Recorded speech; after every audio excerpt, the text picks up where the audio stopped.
This podcast is part of E2C Network, where we share the whole Auburn experience. David Housel described it best. We are living the whole of the Auburn experience. You could quantify it, you can qualify it through a variety of methods, time, people, places, things. But at its heart and at its core, it is all about Auburn sports, all about Auburn culture, and of course, the Auburn family. With his hand over his heart and here standing at attention, ready to go, part of that family, my co-host Austin Scott alongside me, your host, Kyle. Welcome back to the show, episode 82, Mr. Scott. Thank you. I didn't take my hat off. I hope you'll forgive me for not being respectful for your intro. It would be very awkward watching you take the headphones off. It'd be a disaster. And you're already in a different location as we addressed pre-show. It's been a wild night for you. This is a good one to just listen to, folks. Don't bother watching. I know you're all excited about my TV. It's still there. It's just we had a last minute visual change here, but yeah, I'm doing well. Hope you're doing well, Kyle. Episode 82. There's no one else I can think of except the man who was like 44 years old playing receiver for Auburn, Melvin Ray. Saved us against Jacksonville State, scored a touchdown in the national championship game. I loved that guy. One of those underrated guys, you know, when you're just sitting around with the boys naming random Auburn players, Melvin Ray is a good one to bring up. Called the helicopter because he literally just came down out of nowhere and just made catches that you're like, wait a minute, I forgot about Melvin Ray, that he's even on the team. Right. But just, yeah, like you said, felt like he was there forever and was Mr. I don't mean it like that. But I think he was older, though, wasn't he? Yes, he was, but I don't mean it like that. I'm just saying, like, old, reliable. Melvin Ray, the helicopter, coming out of nowhere, especially in big moments like the championship game. So there you go. It's a good one to start off with to honor for 82. Let's get into Auburn potpourri. This is probably one of those weeks in Auburn potpourri where there's not 1,000 things we can talk about, but there's some bigger items we can discuss. Let's start off by, again, even though we've addressed it, I believe, both on the last episode, welcoming officially some new head coaches to Auburn athletics programs. They had their introductions this past week and got to have a press conference, each of them, for their respective sports. You have got Coach Jordan Szabo. I'm learning to pronounce all of these correctly now for women's tennis. And then we had our co-head coaches for softball, Chris and Kate Malveaux, they've already decided, but having their introduction for this role that they're now taking on at Auburn. So it was great to hear all of them speak. I think it was a very refreshing take for both of those programs and seeing the new faces and, you know, prospects for what they see as the future with them at the helm of these programs. So I was super excited to hear from them. Yeah, absolutely. I don't see how you can walk away from both of those press conferences or quote sessions and not see their energy and their excitement for taking over these programs. I love the quotes we put out at E2C Network on social media. I think those were some of the highlights for sure. So go check those out. But these are people who are excited, ambitious, and want to dive on into everything the Auburn experience is and instill that in their program. So hey, look, the softball coaches have already put in the work. They've already brought in some people to be a part of that Auburn experience. It's almost like we talked pre-show and almost like we set this up. Don't do that. Just let them think we're that smart. No, we're not that smart. That's the shtick of the show is they see that we fumble through words. We say awkward things. Your camera drops off in the middle of the show. Okay. That was never in the middle of the show.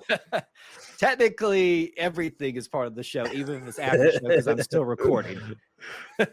With that in mind, let's discuss what you just brought up, because our women's softball coaches went straight to work. They talked about taking this thing seriously, obviously, but it's one thing to talk about it. It's another thing to do it. They identified that, yes, there is a need for some more help in the pitching ranks. Not that there's not people and talent available here at Auburn when they arrive. They address that, but there is going to be a need to bring some people in. And Austin, if you're going to go to any program in the college softball world to go get somebody, where would you go? Oh, Oklahoma, no doubt. Why would you go to four-time national champions? Thank you. Do I need to say any more? No, I don't think so. I mean, that's all just literally. And I even said this throughout I'm so happy to have our current co-head coaches here. But I just said during the coaching searches, all that, just if somehow they're associated with Oklahoma, I want them over here. So now we've got a player formerly associated with Oklahoma will come in, I believe, as a redshirt freshman. So maybe sophomore. Essentially, has had some college experience already. SJ, you going to help me with the last? We're gonna say Gurin. SJ Gurin. Look, if you thought we were professionals, just wait till by the end of the show. We're gonna have a lot of names we're pronouncing. That's just we're already off to a bad start. So, Miss SJ, I'm very sorry if we are butchering your last name. But SJ, we are so excited to have you here as part of the program. Obviously, with the pedigree, I'm sure that you getting Oklahoma's attention. I mean, that alone speaks of itself. Replacing Maddie Pinta is not anything that anybody wants to necessarily have to walk in the footsteps of. But what a challenge, what an opportunity, what an act to follow. So whether it's her, whether it's somebody who's currently here, somebody that's coming, this is a great start in the Malveaux era of Auburn softball and building up their vision of what the pitching staff might be for the next couple of seasons, especially if this particular one has some time to participate with us. Let's talk about other commits, because I know that there is a lot of interest around football recruiting, especially during the summer.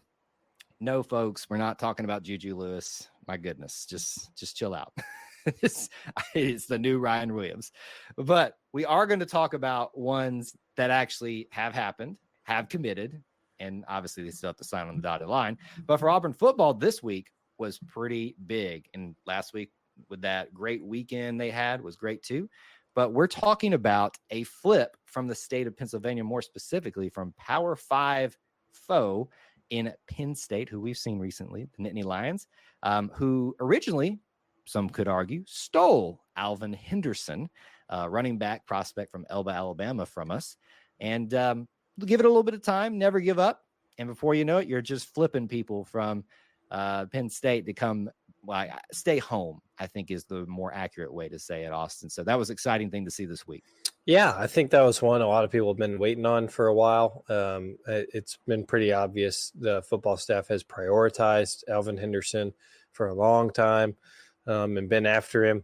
I think back in April, maybe when he announced his commitment to Penn State, there were some folks that were like, "No, this will not be over for very long." So that's good to finally get him in the boat. We always like to have those big guys, and you always hope those big guys recruit for you on top of the coaching staff. So Alvin Henderson looks talented, and hopefully he continues the legacy of Auburn running backs that have been very successful. And a lot of people have asked why, what was the switch, or why did he even go to Penn State in the first place? That's quite a haul. I mean, it's a Power 5 school, and if they get interest from somebody, they show them what they're wanting to see. That it just doesn't really matter sometimes about locale, but obviously that doesn't hurt, and I'm sure helped convince him to flip back over here. You look at maybe some opportunities that are coming up in the next couple of years in the running back room.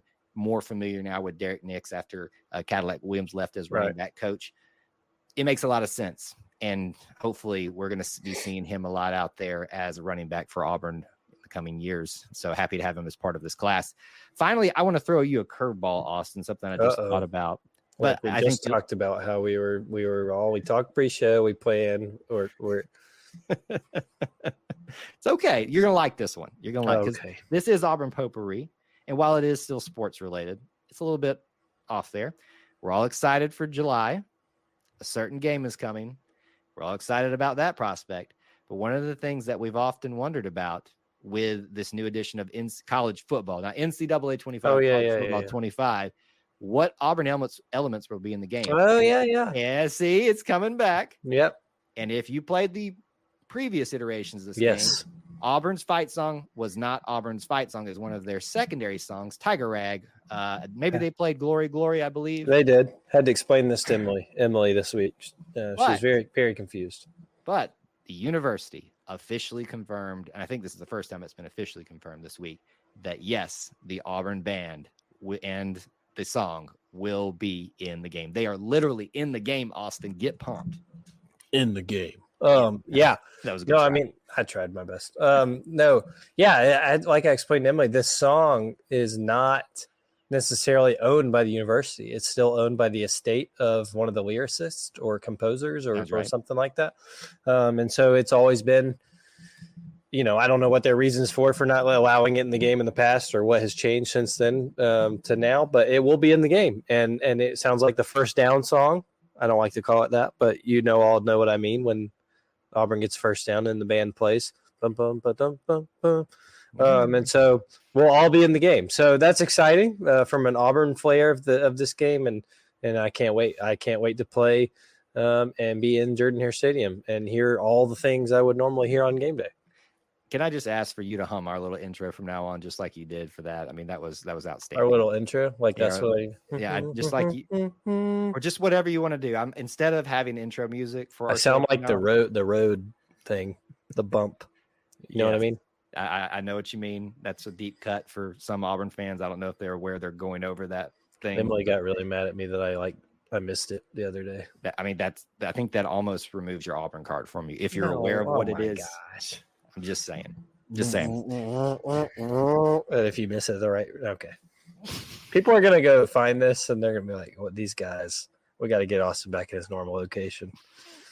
With that, we're gonna end Auburn Potpourri and move on into the bulk of our show. We have got two great topics coming up for you. First, we're going to talk about one of my favorite things of all time, a Mount Rushmore segment. The best Auburn basketball guards, officially, of all time. Basketball guards. And then we're going to talk about Auburn baseball's roster, specifically about the transfer portal. I am excited, Austin, that we are getting to do this again. The Mount Rushmore of Auburn series. When we conceived this thing together and came up with this concept and how nuanced we could get with it, sports or not, coming up with the ultimate Mount Rushmore of Auburn stuff. Now, we're a long way from officially naming the official Mount Rushmore. Oh yeah, of it all. We are still in the weeds. To this date, we have done a Auburn quarterbacks Mount Rushmore. We have also done the Auburn academic buildings Mount Rushmore. So both of those segments are out there. Today, we present to you the Auburn Mount Rushmore of Auburn basketball guards. How do you feel about this one, Austin? I'm good with it. You threw me a little curveball pre-show that I'm a little worried I'm going to have to defend, but I'm ready for it. There's going to be, this is, the quarterbacks one, we had, a couple that were just like, we're both in agreement on totally. Right. And it was easy to kind of start out with our audience and with you and I, this could go a variety of ways. So I'm interested to see where you land. I'm interested to see the feedback we get to. Right. So I think that it's a great segue into what I want to mention to you, the listeners, you, the viewers of this segment. Remember, this is our subjective opinions of this, and you are going to have a different one, which is why we want to hear from you. Hey, opinions are okay. It's a free country. Some of them are. You're allowed to have them, but some of them stink. I should know because most of mine do. Just like buttholes. Everyone has one, but they're allowed to stink. They all stink, actually. He's speechless. I don't know what to do right now. I'm so uncomfortable. I'm going to try to work through that. All right. The Mount Rushmore of Auburn basketball guards. Here we are. Would you like to go first? I was trying to give my caveats before you threw that out there. I want to give people kind of my thought process through this. We're going to obviously do forwards and what I will call either centers or the big men of Auburn basketball at some point. That's kind of how I envision this. So you're probably not going to agree with some of our choices for guards, or think more so you're going to think that there should be some people included that we're not. Remember, this is our opinion. We want to hear from yours. Some things that I'm thinking of personally in my factors, my parameters for this are, it's a very loose kind of parameter of if you are 6'4" and below. It doesn't necessarily that's in height, have to be that way. It's my personal opinion. I'm looking hard at the number of retirees, who's who in the record books for some guard statistics, longevity here at Auburn, also legacy involvement. Now that can mean what they accomplished here at Auburn, post Auburn, how they represent things, you'll understand why I've kind of thought about some of these ways, especially when we get into other areas of Auburn basketball. And these are things you thought of, right? Yes, but we were not both given these, so I'm just referencing that right now. That mine's a lot more of just Austin's thoughts. I think Austin's getting nervous about his. I am. How about this? You want me to go first? I do. Okay. Just one at a time. We can do one at a time. Do you want me to just send up the softball? Yeah. Okay, softball. I don't know if you'll agree with me here, but I think it's a softball. John Mengelt. Yes, I have John Mengelt. Is that no question? He's That's on. No question. No question. This is the Cam Newton, or excuse me, for the quarterbacks, this is Cam Newton's on it, no matter what. No question. If you haven't learned about John Mengelt, actually, Andy Burcham has done a podcast recently with him. Great podcast. Agreed. Love history, all that stuff. Go listen to him. It's well before our time, Austin. So obviously we're not going to be as versed on John Mengelt, but we can. Had a 60 burger, people. 60. Yes. If you're not understanding what he's referencing there, 60 points in a game. Against the other school in the state. So we'll take it. Which shouldn't be hard to do sometimes because, And that was before 3-point line. That's true. I forgot about that element. So John Mengelt, if he's not on your Mount Rushmore of Auburn basketball guards, you're incorrect. We said it was opinion based. Yeah, that really does stink if it's not on your Mount Rushmore. Is that too easy? Should I go again, or do you want to go? No, you go again. Okay, I am going to submit to you a personal favorite and one that may be argued with a little bit. Doc Robinson. Okay, that's fair. I'll allow it. I don't have him on mine, but I'll allow it. Doc Robinson, because this is the era of basketball that I grew up with paying attention to the most for the first time. So, I'm just then a teenager. I remember going to the SEC championship game in Atlanta to watch that team. And we know they obviously went to the NCAA tournament. They were ranked number 1 at one point. He was the point guard for them. You could argue that if your point guard is not the general that they need to be out there on the floor, that you're going to really struggle. So Doc Robinson, to me, when I talk about all those factors, longevity, what do they mean for the legacy? I got to give him credit. I think if we did a specific point guard one, he's definitely got to be in discussions for that. So I'm going to even just throw him on the general guard. Sure. I like that. I think that he definitely was on my cut list. And I'm going to go with one that does not meet your 6'4" criteria. But I did not know about that criteria until I did throw you a loop until pre-show. So now he's only a couple inches taller, but as a shooting guard, primarily. Now he also played some small forward, primarily a shooting guard. I'm going with Wesley Person from Brantley, Alabama, brother of Chuck, an elite scorer who has plenty of records of his own, and did some incredible things professionally as well. Wesley Person is going to make mine.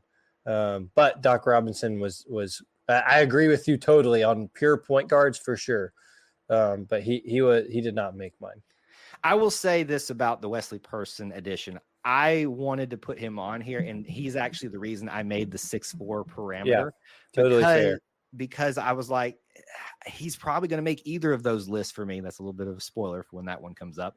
Sure. So I wanted to be a little bit more, that's not fair, but to give somebody an opportunity to get that shout out on this specific Mount That's Rushmore. fine. Because I agree. If we're saying guard, which some people would say that counts, and I don't disagree with that necessarily, he's definitely on there. But for me, that's a preview. He's not on this one for me, but he definitely deserves to be considered. All right. Me next. Yep. Should I do the other easy one? It depends on what's easy. Yeah, do it. Go ahead and do it. Oh, you sure? Because I think I'm going to take one from you. That's fine. Okay. Bryce Brown. Is Bryce Brown on your Mount Rushmore of Auburn guards? Bryce Brown is on mine. He was between him and Eddie Johnson for me. This is why we're friends, Austin. It was between him and Eddie Johnson. And I'll be honest, look, I'm not going to hide from this. I'm 28. And recency bias surely played a part here. I'm fine admitting that. But Bryce Brown edged out Eddie Johnson for me. How could he not? Shooting that thing from way downtown. He did it. He brought in the song.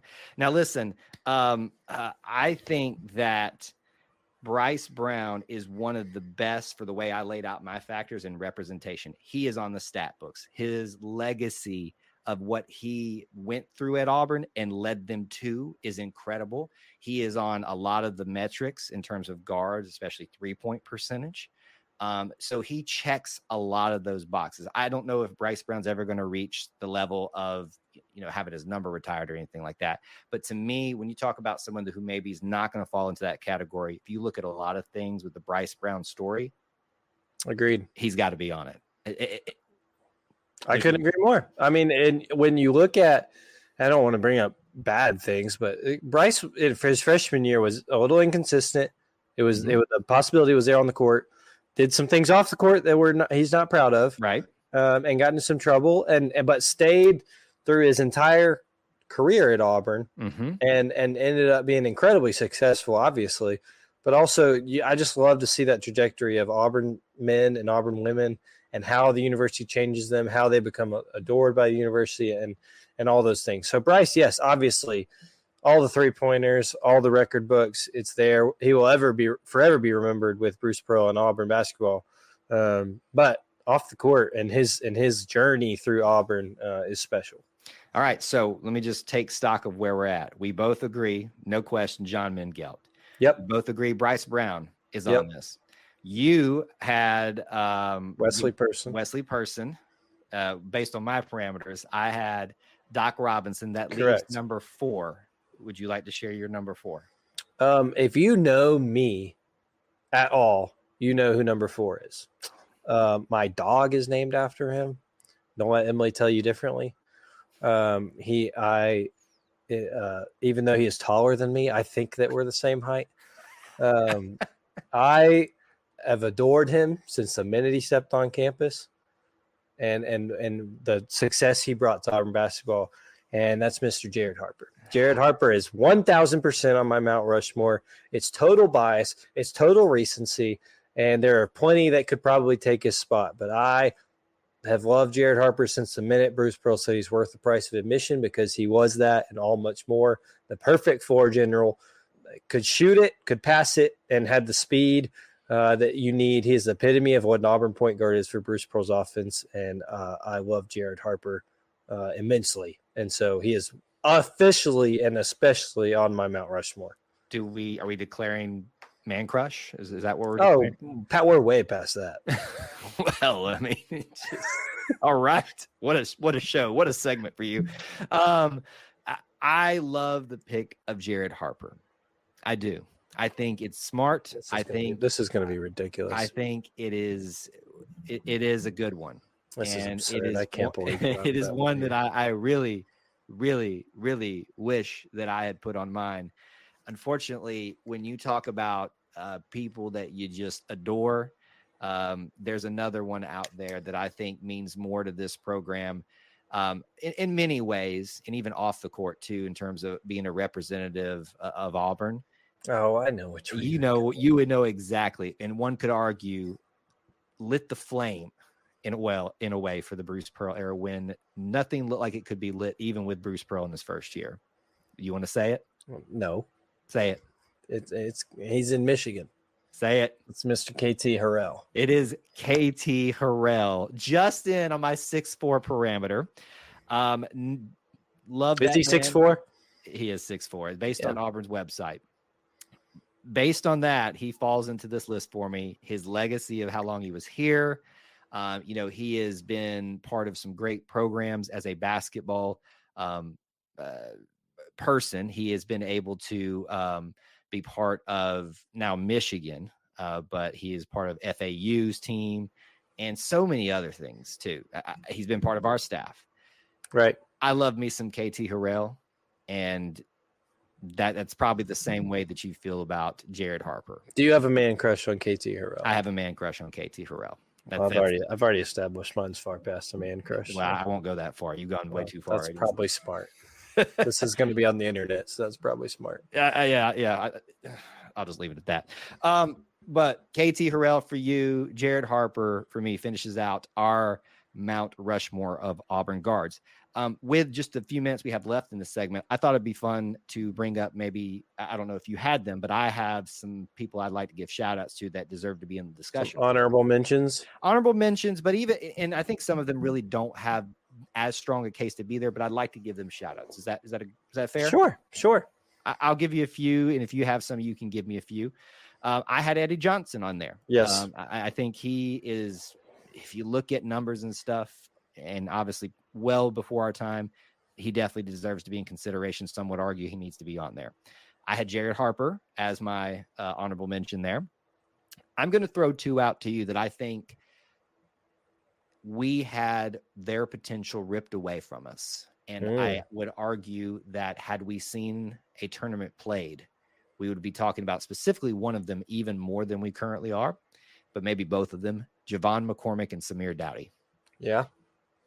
That team, I think, was poised to do another special thing in the tournament led by those two. You want to talk about having great guard play? Those two. And what a cool story it would have been with Samir and what he was involved with that foul and that wasn't necessarily foul in the Final Four matchup with Texas Tech. I got a few more, but what do you got? Yeah, I had Eddie Johnson. You had Doc Robinson on yours. I had Doc Robinson off mine. Chris Denson is a guy who has a lot of points and a lot of tribute to his name, just in a bad era of Auburn basketball, but went through a lot. Definitely loved by the Auburn fan base. Who was the other one I had? I had another one. I can throw some more out if maybe that'll spark your memory. Yeah, go ahead. There's someone more recently. Dwayne Reed, yep. Wes Flanagan, our former assistant coach, but he was a basketball player as well. Larry Chapman, my former head coach at AUM. I played for him for 1 year. That's a throwback as well, but he deserves a shout out too. I had Chris Denson as well. Is that any of the ones that you were thinking of? Yeah, I forgot about Larry Chapman. Man, that's really going to bug me. Who the last one I was thinking of? He's going to shout it during another segment, just like 2 episodes from now. That's who it was. Oh, yeah. You'll definitely hear that. But yeah, I think any of those guys too, I love how you mentioned this with KT Earl. Any of those guys early on that just kind of like Mustafa Heron, I wouldn't put him on my Mount Rushmore by any means, but one of those first big recruits, big 5-star guards Auburn and Bruce Pearl got. I know he ended up leaving, but you think about those guys who were just program changers in the sense of perspective and things like that. I think that matters. Yep. I can't let this segment end without a couple final ones. More so what ifs. I think Taj Shamsuddin, if he had not gotten hurt, he would have been like a million times. Oh, he would have been Jared Harper before Jared Harper, because it was I know that's a big step out, but I love Taj Shamsuddin, and I think if he hadn't gotten hurt in his junior year, we're talking about a guy that shocked the world in his senior year. Yeah, under Bruce Pearl, a second year under Bruce Pearl, and then in the what if realm, had they stayed with us, Davian Mitchell. Definitely. And Sharif Cooper. What if they had played more than they had with us? Yeah. Well, and Sharif with the COVID year, he's in like the year after COVID, or you know what I mean, the season of COVID, with everything. I mean, not many people even saw him with their own eyes, right? Yep. I didn't, and so I think that that plays a point too. And obviously, if he played more that season and more. In his Auburn career, I think he would definitely be talking about him, but that's not how the way it worked. So keep in mind, folks, that this is our opinions. You're going to have differing ones that shouldn't have been on there, ones that you think should have, even in our honorable mentions. So let us know out there, and keep in mind that we will be doing probably 2 others around this. No set parameters when that's going to happen, around quote unquote forwards and quote unquote center/big men. You could probably already think of who are going to fall into those categories. But in the meantime, you be thinking about it. Let us know. And of course, we want to hear from you about the Mount Rushmore of Auburn basketball guards. We are in summer, and is the College World Series over, Austin? It would have been. But Tennessee won today, so we have an extra game. Game 3, winner take all tomorrow. Okay, so maybe by the time you're hearing this, they are playing the game or finished with it, but we're not here to talk about how annoying, what's his name, Tony Vitello is. Look, there is no win with these two teams. We got annoying on either side, whether it's male cheerleaders or their Ken Barbie head coach. I'm more intrigued by Texas A&M than annoyed by them, but no, anyway. There's something wrong there. There's not. Something is very wrong there. Anyway, we'll talk about that another time. Well, that's another time. We can do a segment about which fan bases annoy us the most. We all know the number one and number two. Let's talk about this baseball program. I don't know that we'll have a lot to discuss maybe until some of the renovations are done of the stadium for this phase of it. But this is a good time, I think, before things get going with the MLB draft, that process of assessing where the team is at in terms of roster moves and the transfer portal. We are dealing with a season that was not good, and nobody knows that better than Butch Thompson, his staff, and the players. And there's obviously a need to have some new blood. And you do that through recruiting. You do that, obviously, these days a lot through the transfer portal. So let's talk about a few of those. I guess, Austin, is it as simple as we just more pitching, or what is your mindset for this team and its focus in the offseason about what the roster needs to be doing for itself? I think pitching is far and away the biggest thing that they're wanting to address, either through high school ranks or transfer portal. It doesn't take much to know that that's kind of where it started and ended, is in terms of where games were won and lost. Mm-hmm. Not every game, but certainly most of them. And that doesn't take a lot to see. But I mean, I think too, they're also addressing, and we'll get into it a little bit in the X's and O's, that they're addressing the position players on what they hope to have certain lineups look like next year, and be able to capitalize on their strengths that they know they have, and insert people where they think that maybe they can emphasize on that. So, but I mean, I think it starts and ends with pitching. That's been the biggest complaint for most throughout this past season. And I think they've done a great job, and still maybe have plans to upgrade that pitching staff ahead of next year. So I'm not worried. I love to see that Butch Thompson and the staff have gone after it and attacked that need quickly and efficiently. And I think that should make you feel good about that. They recognize this is a problem. This is where things kind of went wrong, and shocker, they see that better than any of the others of us. Yeah, it's like fans scream, the pitching's so bad. It was like, don't you think they see that better? What do you want them to do? Throw them in the Red Barn Lake? I mean, come on. Well, and there's a need for people to do their part. And if you are clamoring for more pitching, folks, there's On to Victory. Sign up, help them out. And I mean, it's not the way any of us thought the world would ever work, but if you want to contribute to make Auburn more talented, you have a avenue to support in that way. To do that legally. So we're talking about this in light of it's the end of June. The draft is still to come.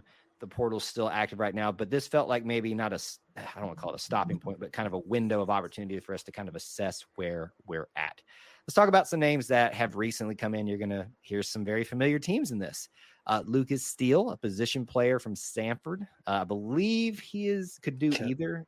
And do you know where he falls into it? Primarily catching. Okay.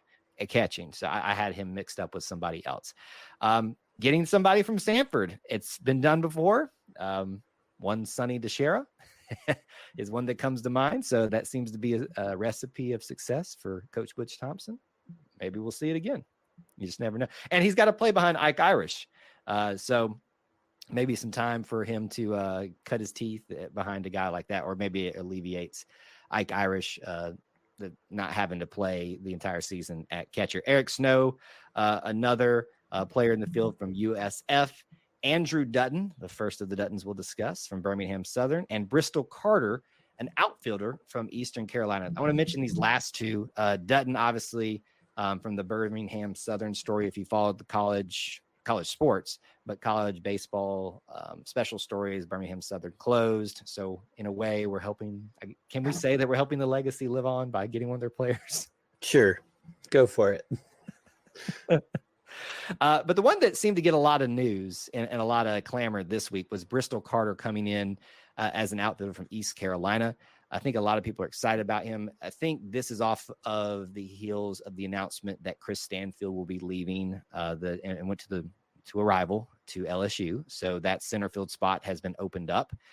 Now Cade Ballew's still here, so that there's probably your option there, but somebody's got to compete and win the spot out. So is that what you see? Is this almost an opportunity for a replacement of Chris Stanfield? Yeah, I think, I'm not totally sure that everyone is pegged certainly into the center field, left field, right field spots. I think you've got an outfield, right? I think these are all athletic guys. You mentioned Bristol Carter. He's just to finish his freshman year. And as did Cade Ballew. And so both young guys that are both very athletic, I think they can fit anywhere. We didn't talk about it with Lucas Steele, but I just get the feeling that with Ike Irish had to play in right field or when he had to catch, obviously more energies being what's the word? Thank you. You just said expelled. Yes, expended. And his best trait and best way to help Auburn is at the plate. I really think they want him to DH. That's just totally my opinion. No one has told me that. And I think that's just how he can best serve Auburn. So I think Lucas Steele might be there to take the catching spot. And I think they'd like to get Ike Irish out of the outfield. So whether Carter's in center, left or right, whether in Blue's in center, left or right, or however it shakes out, I think that is definitely a way to help them do that and tinker with that lineup and see what works best. But Bristol Carter looks like a fantastic addition for Auburn and coming off a team that hosted a regional. Mm-hmm. So that addresses some players out there in the field, some needs there. Again, we're not done with the transfer portal and stuff like that in terms of, we don't know if Auburn's completely done themselves, but the cycle still continues on. This addresses some of the departures in the transfer portal, like Chris Stanfield, Ty Malden, Gavin Miller, Caleb Freeman, and I'm sure there's still some technically spots that need to be filled there. Pitching that has been brought in. We addressed the need for pitching. Right. Sam Dutton from LSU. So we traded, I guess, players. If you want to look at it, it feels like the old Bo Nix and Robbie Ashford switch, maybe. Not to say that one got the better deal there. But I'm not implying that. I know some people are reading that into it. I'm just saying that I have no comment at this time. That you've misbehaved enough this episode, so you just sit right there and you take a sip of your drink and you be quiet. What did we get from South Carolina for Robbie Ashford going to South Carolina? I don't know. Doesn't seem like much, but cock-a-doodle-doo. All right. Ryan Hetzler, pitcher from Cal Baptist, and Mason Cock from Creighton. I want to say Caton when I see it, but it's Creighton. I think when you talked about with the position players, the fielders, Bristol Carter got the news this week. Mason from Creighton, obviously, I think got a lot of people excited as maybe one of those pitchers that we can look forward to next year. Yeah, and Mason's a relief pitcher, I believe, correct? Yes. Yeah, yes. That's how I understood it. And that's the thing, too, is everybody says that these guys are going to fit into one role. Folks, Joseph Gonzalez was a starter for the last several years, even during his injury, and had to go to the bullpen this year. So you just never know. You never know. And these guys, baseball is, and I know they don't compete year round, but it's a year round sport. And so we never know what these guys are going to be looking to do. But I think Mason was one of the highly regarded transfers out there.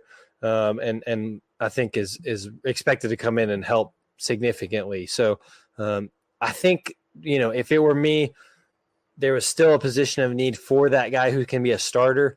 You can never have enough starting pitching. You can never have enough pitching in general, especially in the SEC. A guy that can maybe be a weekend starter for you is still something that maybe can be looked at. I hate to even bring it up like this, but those guys can be expensive. And so I think that is probably what maybe Auburn's looking at in the rest. I do want to caution, you kind of brought it up on is Auburn done in transfer recruiting? Remember how many guys last year Auburn had committed in the transfer portal, and it looked like they were going to be significant additions, and then they get drafted. Yep. And then they have a decision to make, and nothing's binding about these commitments, right? Like nothing is as in legally or as in pen to paper. Like these guys can drop out of school if they get drafted. And I don't even remember his name, but he was that shortstop everyone was excited about last year, and he gets drafted suddenly in the 10th round by the Boston Red Sox. It's like, Well, do you blame him? And so no. I don't think Auburn's in any jeopardy with these guys that they have so far, but also we don't know. Right. And so if these guys are eligible to be drafted, they certainly can.